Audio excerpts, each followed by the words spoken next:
If I had to describe food dignity to someone, I would explain it in a way where it is more than a nonprofit, it's more than a vision, it's an actual movement in essence.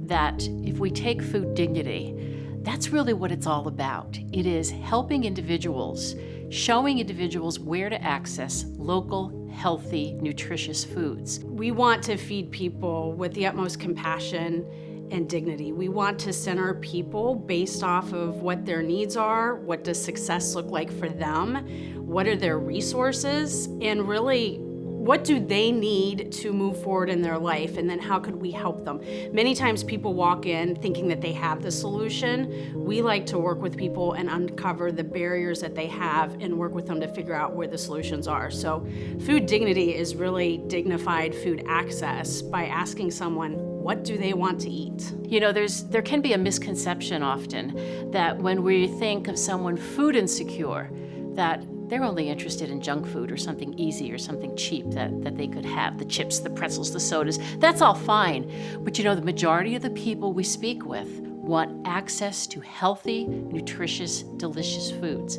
And the fact that food dignity can offer all of that plus make it local is a bonus.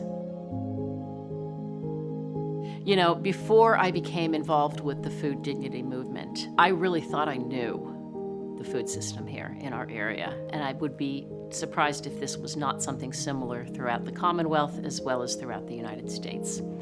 I thought that anyone who was food insecure could have access to healthy foods. My experience has proven otherwise. That's not the case. My name is Clancy Harrison, and I'm the founder of the Food Dignity Movement. Food dignity means to me that people receive the food that is appropriate for them, whether that comes from a religious standpoint, a medical standpoint, a cultural standpoint, even a ability to cook the food, to store the food, preference of what someone wants, just to make sure that we're giving people what they want to eat.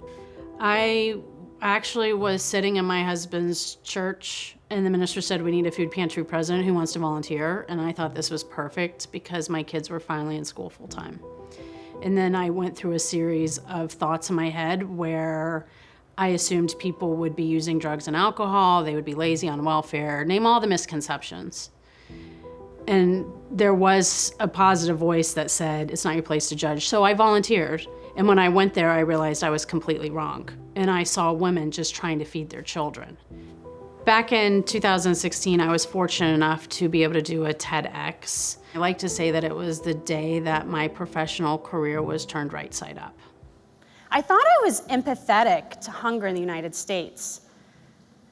While I knew nearly 50 million people are impacted by food insecurity daily, I never took the time to be a witness to hunger.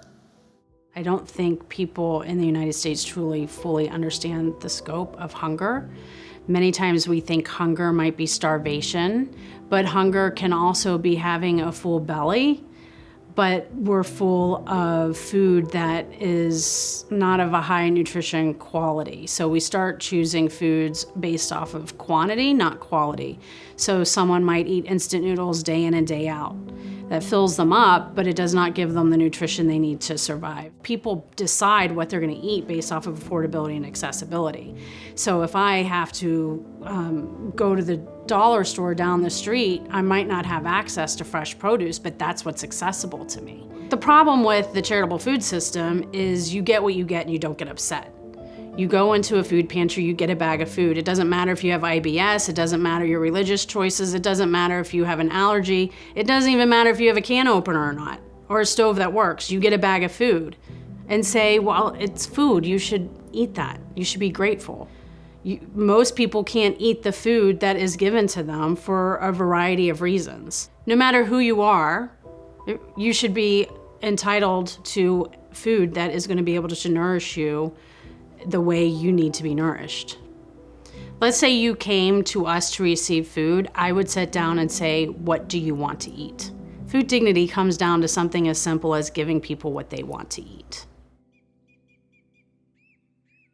I think the food system is broken. We're subsidizing big ag that is not focusing on soil health. We're pumping out corn and soy, which are subsidized by the government. Small local farms are not. So we're running into issues with making sure that we're staying afloat. It is not an uncommon problem for small farms across the country to be able to make a living wage. By supporting local growers and local farmers, it keeps your money here, it keeps your local businesses going, and in times like during the pandemic when shipping from places like overseas is not possible or feasible, or you don't know what kind of things are coming in on that, you're supporting your people that are right here that can provide the same thing in better quality as well. From a funding initiative, if we keep investing in produce from other states and other countries, and it's into how many warehouses did it travel to before it actually got to the end user or our customer, our client, our patients, our students? How do we take current funding that's state, local, federal, private donations, foundations, grants, how do we take that money and invest it back into our local economy versus rotten corn from Mexico in August when I can get corn down the street in August in Pennsylvania? In times when there is a glut of something and there is excess, a lot of times if it does go to waste, obviously all of these fresh fruits and vegetables are perishable. So when they have reached their shelf life, the only other option is to dispose of them. But if it's food that is still good and good quality and can be used by someone, Food Dignity really has helped to bridge that gap when there is a glut of stuff. The funding from Food Dignity has helped us immensely as first-year farmers in sustaining our business and being able to take risks with making future plans and expanding.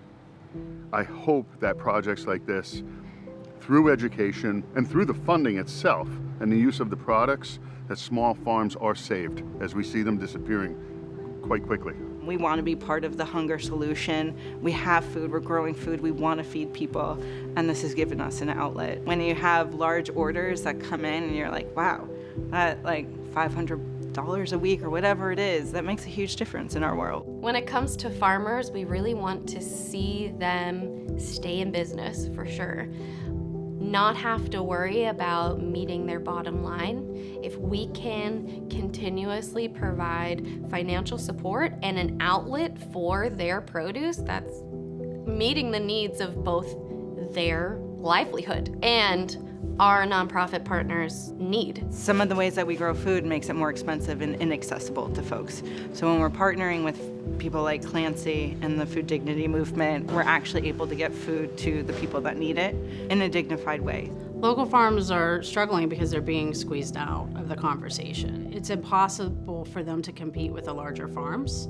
I can tell you that our local food bank was buying end-of-life produce from the Port of Philadelphia, and that produce was coming from Mexico and other states. We need to be reinvesting back into our local regional farming and agriculture economy so we can then serve people the nourishing food, and we don't have the food miles and we don't have the carbon footprint that is with the big farms and big agriculture.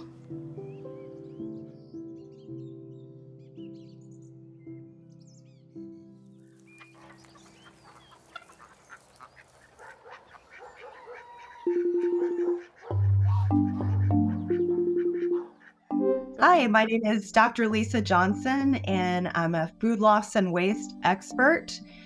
This used to be called post-harvest loss. And so most of what I do is measure, analyze, and try to understand the supply of food that we have in the U.S. that never leaves the farm. So the amount of food that's left on farms is pretty staggering, and there are a number of reasons why food might not be harvested at all. But when you count it up and measure it, the amount of food that never gets harvested exists in an amount equivalent to 42% of what has been harvested and marketed.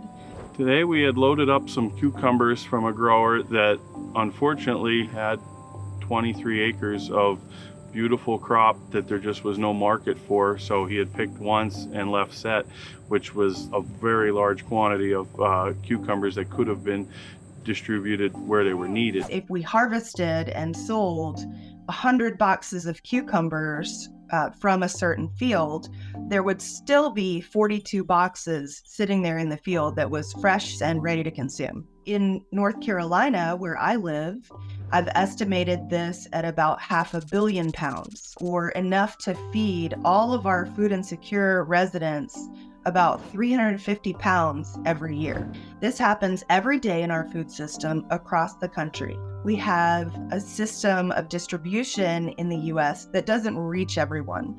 People in the emergency food system refer to this as inequitable distribution system. We have excess food, but we don't have the time or the energy or the people power to get it to where it needs to go. So if it means dropping off a couple boxes of something, whatever crop, but I'm gonna let, an acre of carrots go to waste because I can't get to them because I've made a delivery, it makes a really big difference. If we could focus on the increase in demand that would come from serving those customers and the health benefits that would come from serving those customers, I think we would get a longer way towards supplying everyone with food that they need. Even at the highest levels of our government, it's been the US's policy to not accept that the right to food is a human right. If we have significant shift in perspective at that level, I think we could get a longer way towards feeding everyone.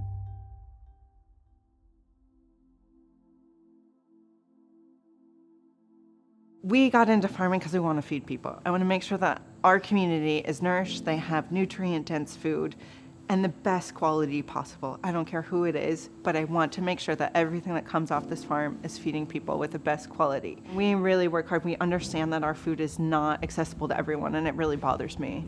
That being said, I also have kids that I'm like, I can't even imagine my kids going to school hungry and other kids going to school hungry. Like, it breaks my heart. I think the reality since COVID of food insecurity was huge. I think most of us are closer to a paycheck away from food insecurity than, making $1 million. A lot of times we're kind of left out of the picture when we're talking about food insecurity and being able to help because we're small. I can't send pallets of food in large quantities, but with working with Food Dignity, it makes a really big difference for her coming to pick up from us.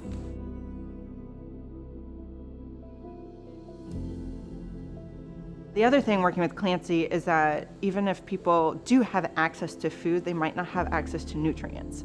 So that's something amazing working with Clancy, is that she's listening to the end consumer. How do we work with them to not just have the food, but get the nutrients from it? So Clancy's taking it to a new level, like working also with different organizations of how do you get recipes, how do you cook this, how do you use this food? It's amazing, all the moving pieces and how important it is to include everyone at the table. The reason that Food Dignity is so important to me professionally and personally is because I see the investment locally. So, we're taking money, hard-earned tax dollars from other citizens and our neighbors, and we're reinvesting them back in northeastern Pennsylvania. You see, that's how it works. It's being interconnected. We're all interconnected. It's this incredible one health, one welfare way of thinking.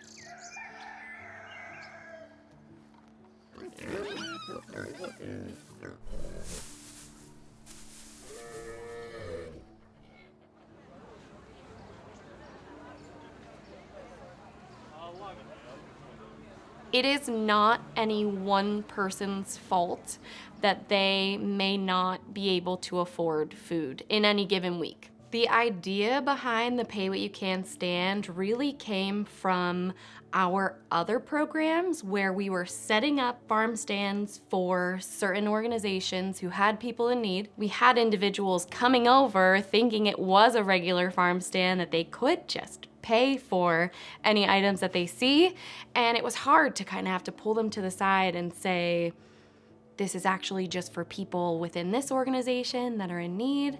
And on the other hand, sometimes we would have produce left over afterwards, and so it just killed me to say no to people who were interested in fresh local fruits and vegetables and then have left over at the end of the day. So that's really where this idea of the Pay What You Can farm stand came from. Anybody in our community is welcome to come and have access to that fresh local fruits and vegetables. And then if they can pay, it only helps us in supporting those people who are in need. And then we get to support our local farmers in the end too. So we use an envelope system where you check in, you can just tell us how many people are in your family so we know how many people we're serving, and you'll get a bag and an envelope.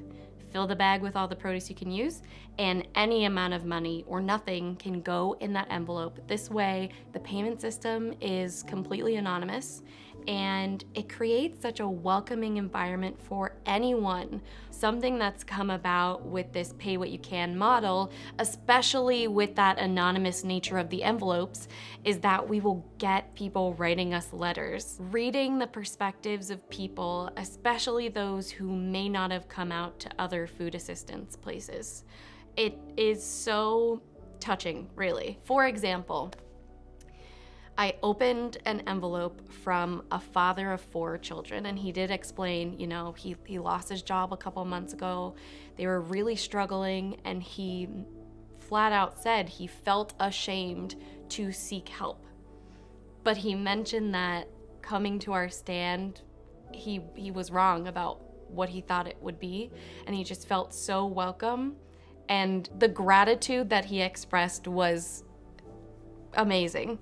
But compounded with that, just the feeling of coming home to a full fridge, to be able to cook a home-cooked dinner for your kids and your family, like that's really what we're out to do in doing this work.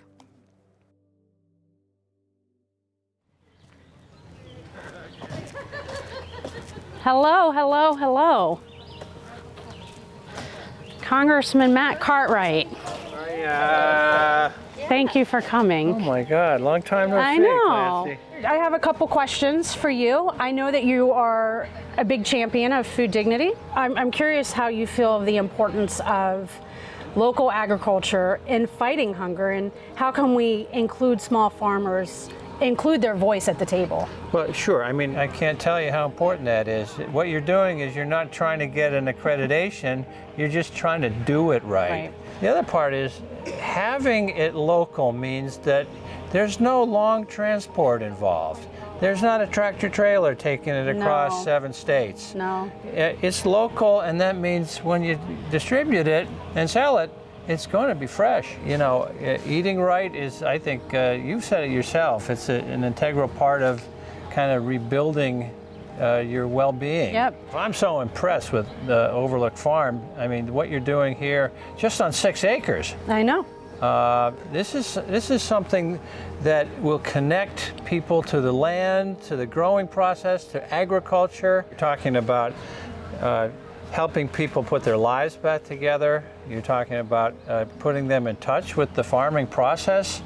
And that's part of dignity, isn't it? Mm-hmm. You know, eating right and eating fresh. Well, thank you so much. I know you're busy. It was an honor having you here and Thanks taking for the time. having me, Clancy. Yeah.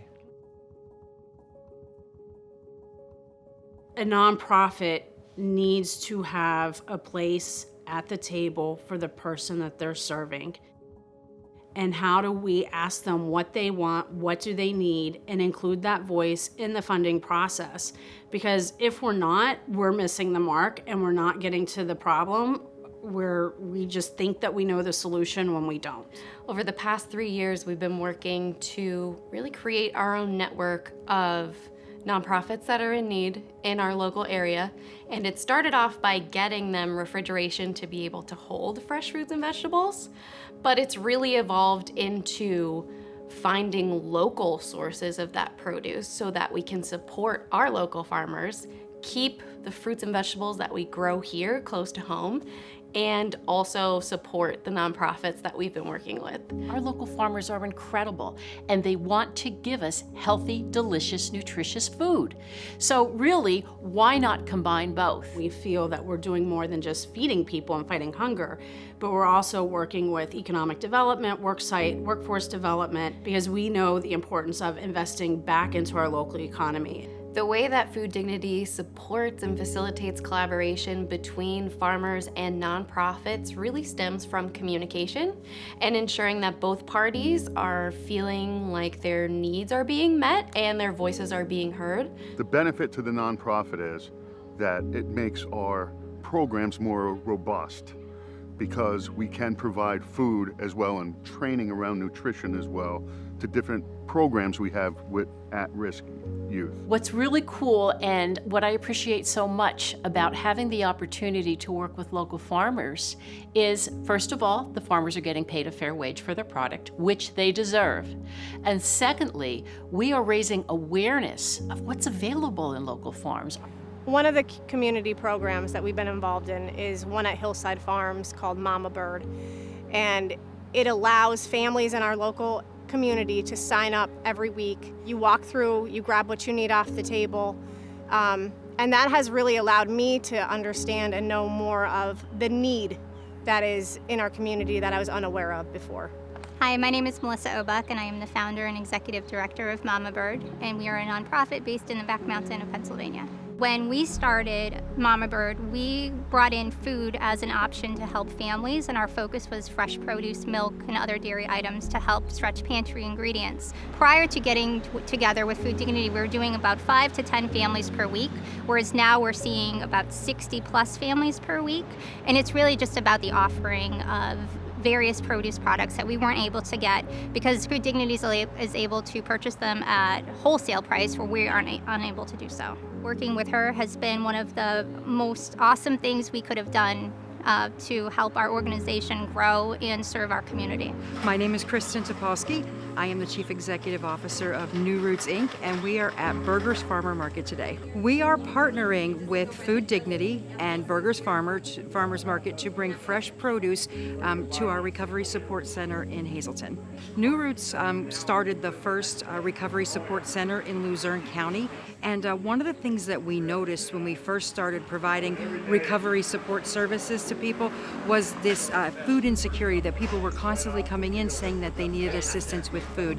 And we started a small food bank. We look at food as medicine. So oftentimes the people that are coming into New Roots are dealing with depression, sometimes they have hepatitis, sometimes they have other health conditions, and taking this good nutritious food that's coming fresh from the farm and putting it into their bodies gives them the energy and the strength to continue on their recovery journey. One of the most impactful moments that I have had through this process is with Food Dignity and New Roots is a veteran who actually said that he had not had any access to fresh fruits and vegetables and that he really loved when he was in the military cooking.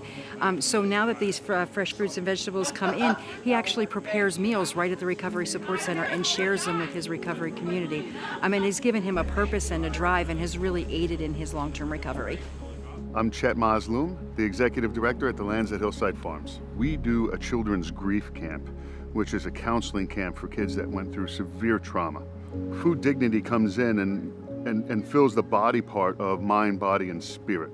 So without them, we're subsidizing with counseling. We have the animals here. We have the compassion. They bring the nutrition, train the kids sort of help take care of themselves. So there's a tie-in to nourishing our bodies while we're trying to heal our soul and our emotional well-being. Victims Resource Center, when we first approached them to have food on site, Suzanne was like, we are overworked, we have too much, we can't be a food pantry. And I said, don't worry about it. My interns will come, set up the food, take care of everything for you. And it was a month later, she said, we just saved someone from sex trafficking. And she said this was the most important piece of the counseling, was knowing that she had access to the food. That is success. And that just elevates the level of service of the nonprofit. It elevates collaboration. It elevates our ability to come together and share resources, but also funding strategies.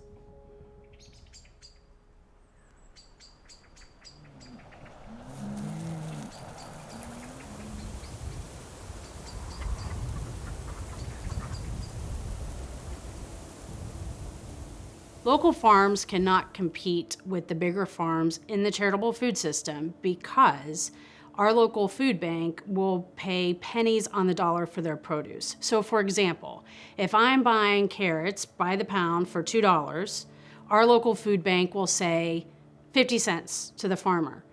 And our farmer cannot afford to harvest, grow, package, and transport a pound of carrots at 50 cents. And so they can't compete with the larger farmer who can do that, who has the resources to be able to do that. And so they are not getting the government funding, they're not getting the subsidy, they're not getting the grants. Instead, that money is even going to the bigger farms, and we call that big ag and big hunger. There might be a place for that, but we need a place for the smaller, local, regional farmers. And so our nonprofit comes in and does pay the $2. From my end, that's probably the biggest one, is trying to get funding for this project. Overall, it boils down to cost, because all of the things, all of the avenues that we plug in to this process have a cost. The funding, the grant funding, has really enhanced our programs. And it's enhanced them because rather than snacks and pretzels and, hey, just trying to feed the kid to get him through the day, you actually make diet part of their training. This funding has created the ability for us in the fall to buy grow lights, because our main source of growing is hydroponics. So when we have people who need our lettuces or who need fresh produce, we've never been able to provide what they needed. This is going to do that for us. We can continue giving to this movement through the whole year instead of just in season. Our objective is to create a person that gets through their grief, their trauma, or whatever their obstacle is, and becomes independent. And food, their fuel for their body, is absolutely one of those things. And the funding to Food Dignity has definitely subsidized that.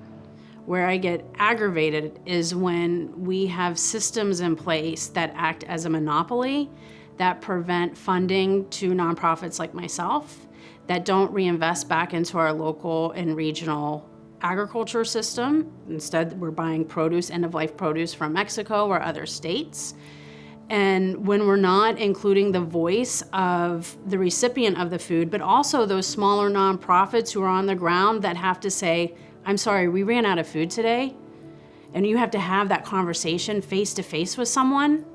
When that organization's voice is not included at the table when we're making policies and decisions and funding decisions, that's what makes me mad. Too many times we have nonprofit leaders, we have government officials, we have policymakers assuming that they know what the problem is, and then they create solutions based off of that assumption. I get asked often which boards I'd like to serve on, and there are many wonderful causes out there in northeastern and central Pennsylvania. Food Dignity I was immediately drawn to for two reasons.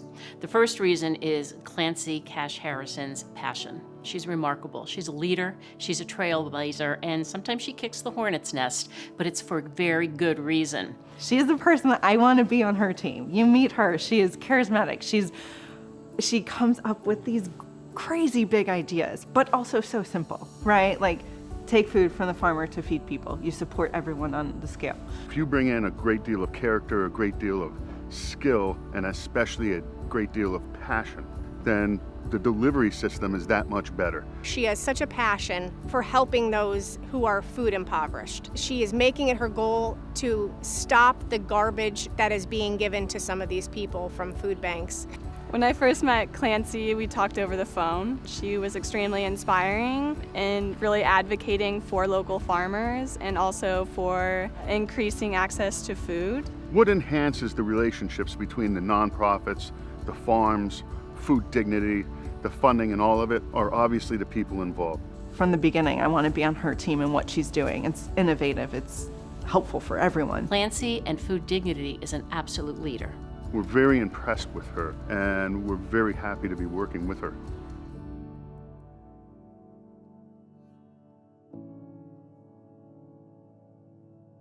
Why does all this matter to you?